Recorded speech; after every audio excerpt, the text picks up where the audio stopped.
মাত্র এক বছরেই দ্বিগুণ সম্পদের মালিক হলেন অভিনেত্রী নুসরাত ইমরোজ তিশা। প্রধান উপদেষ্টা সহ অন্তর্বর্তী সরকারের উপদেষ্টা ও সমমর্যাদা সম্পন্ন ব্যক্তিদের এবং তাদের পরিবারের সদস্যদের সম্পদ বিবরণী প্রকাশ করেছে মন্ত্রিপরিষদ বিভাগ। দেখা গেছে, সংস্কৃতি উপদেষ্টা মোস্তফা সরোয়ার ফারুকীর মোট সম্পদ কিছুটা কমলেও তার সহধর্মিণী তিশার সম্পদ এক বছরে বেড়ে হয়েছে প্রায় দ্বিগুণ। 2024 সালের 1 অক্টোবর জারি করা নীতিমালা অনুযায়ী 2024 সালের 30 জুন এবং 2025 সালের 30 জুন পর্যন্ত প্রকাশ করা হয় সম্পদের বিবরণী। এতে দেখা যায় 2024 সালের 30 জুন তিশার সম্পদ ছিল 1,40,81,860 টাকা।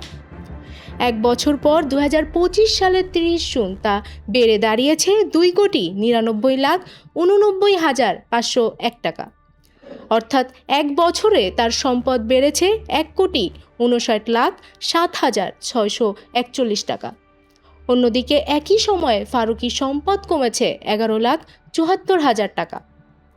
2024 সালের 30 জুন তার মোট সম্পদ ছিল 2,26,92,026 টাকা, যা 2025 সালের 30 জুন কমে দাঁড়িয়েছে 2,15,18,026 টাকা।